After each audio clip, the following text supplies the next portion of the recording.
this is really the True American Podcast, and I am your host. And we have a returning guest, Sister Miranda Stovall. She's with No Left Turn in Education in Kentucky, and their website is noleftturn.us. And I wanted to make sure I got that out there immediately because of the subject matter she's bringing up.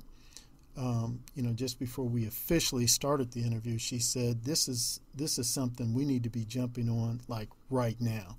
And I couldn't agree with her more. I mean, this is really a pretty startling thing that she's about to share with us. And I want my listeners to listen carefully to what she has to say. And I want you to share it with at least 3 other people.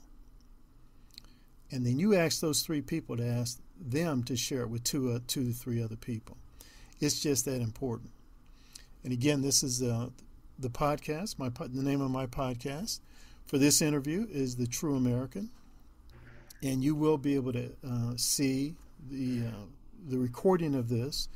It will be posted on booktalkwithcorbin.com website, and it'll also be available where you listen to most podcasts, including Spotify and Spreaker.com. Sis, thank you for coming back.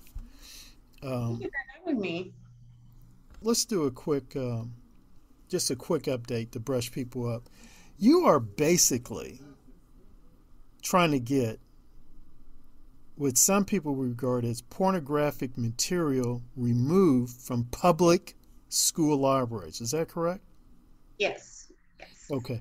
And I want to say this to folks. I want people to understand what I'm about to outline here. You one time went to a Board of Education meeting and you actually read straight from some of these books. Mm-hmm. Is that correct? Yes. So I read excerpts from Genderqueer and Lawn Boy. Okay, Genderqueer and Lawn Boy, 2 books. You read straight from that. Yes. You didn't add any commentary. Is that correct? No, that's correct. Okay. And I want people to understand this. I want people to hear this. We're just stating straight facts. We're just stating straight facts here. She got the book, the 2 books. She already gave us the titles. She went to a Board of Education meeting.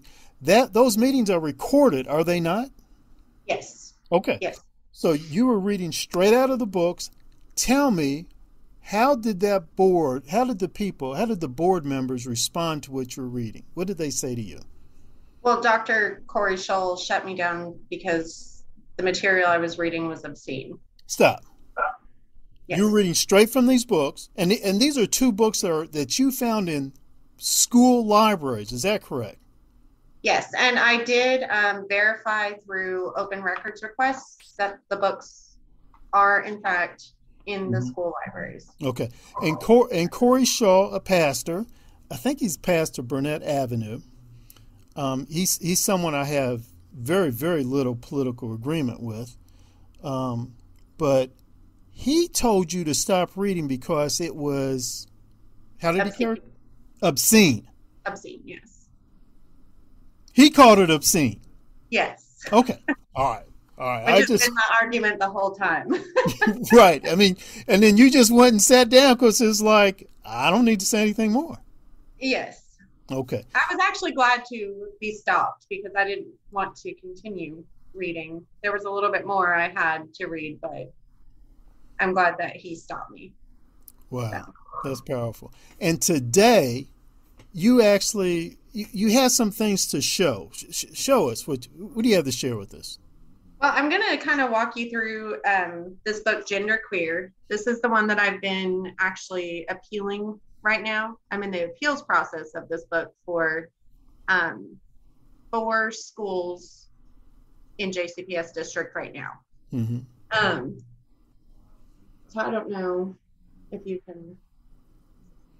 So this is about fantasizing. The character wants a penis. What? Born a female.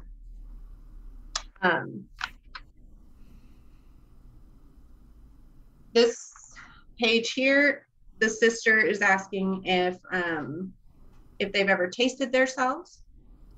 What? As in, I guess, fingering yourself and tasting.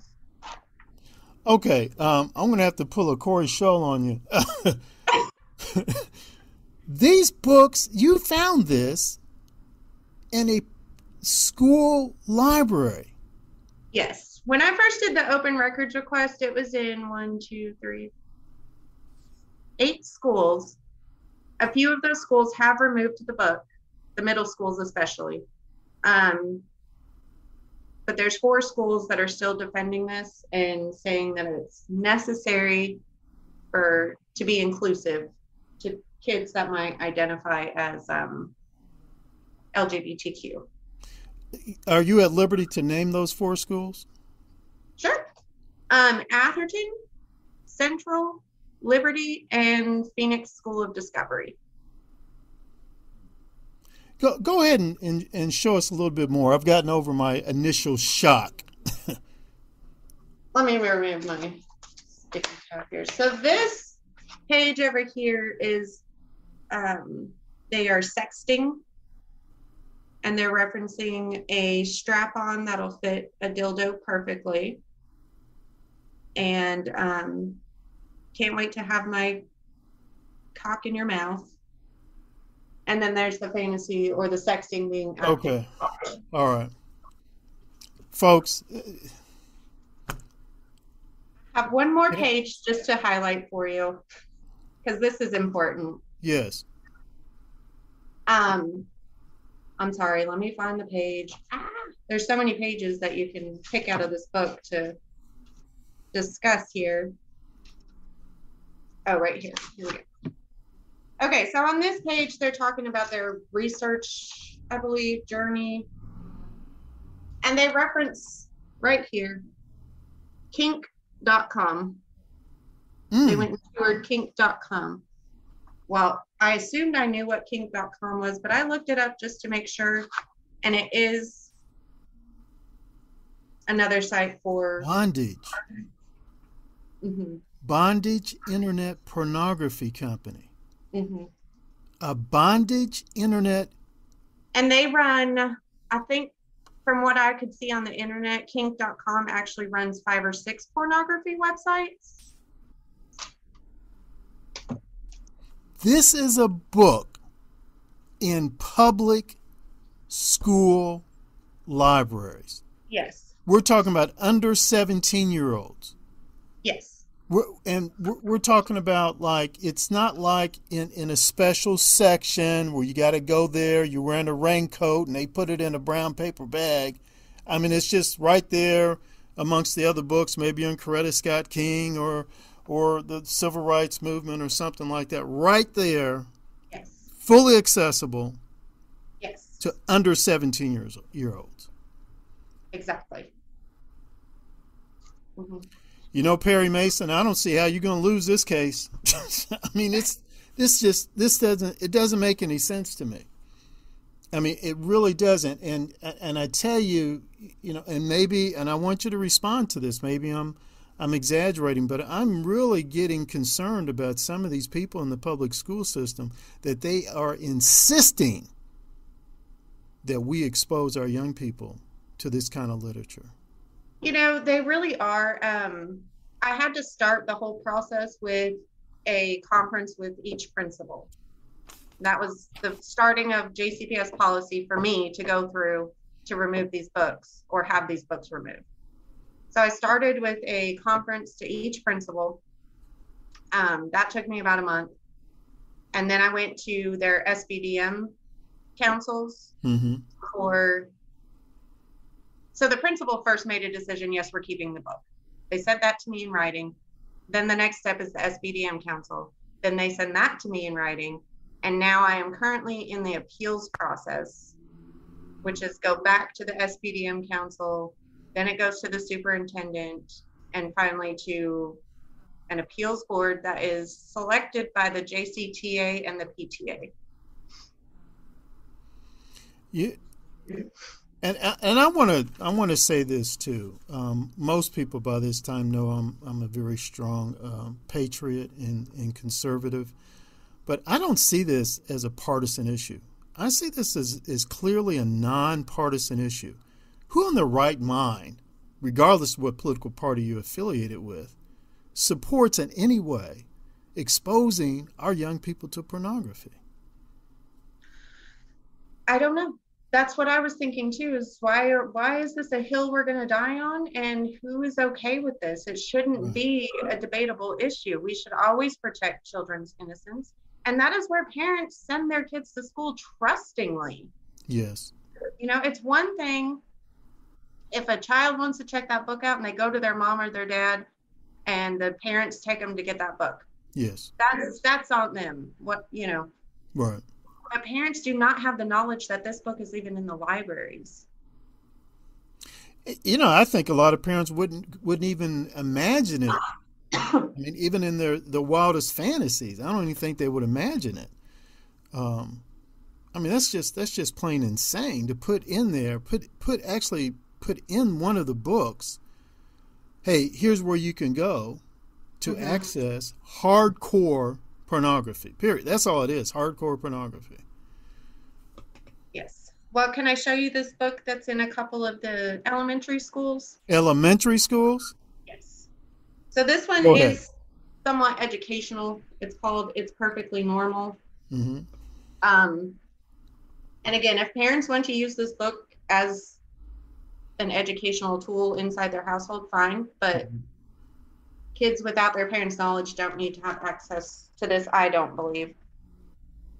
We've got a chapter on sexual desire. And I checked this out from the public library, so the markings were, I guess, whichever kid had this before me. You've got a chapter on sexual intercourse. Wait a minute. Hold up. This is, you're finding this in elementary library? Yes. This one is actually in McFerrin Preparatory and ESL Newcomer Academy. And that's, yeah. So these are kids that are, age 5 to 10, I guess. 4, 5 to 10. And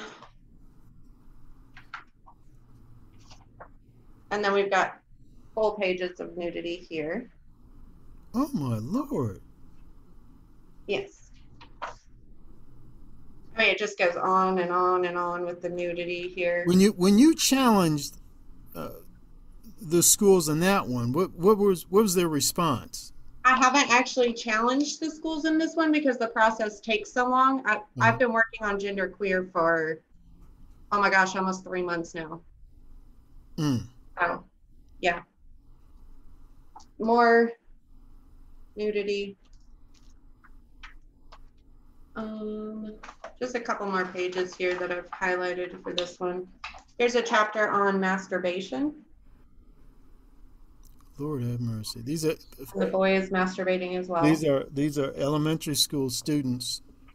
Listeners, hear me. Here's some more sexual positions. Yes. Elementary school students. And then the best, well, this is very concerning to me. There's a chapter about abortion in the back of the book. And it gives reasons why a woman may want to have an abortion. Again, I feel like that's a topic that parents should have the right to discuss when, if, and how they feel it should be discussed. It's not up to the public school libraries to just give them access to this free, I don't even know the words. I'm speechless anymore. Right. No respect whatsoever for parental authority. It appears to me, none whatsoever. It's almost like they're indirectly stating your children belong to the state. Mm-hmm.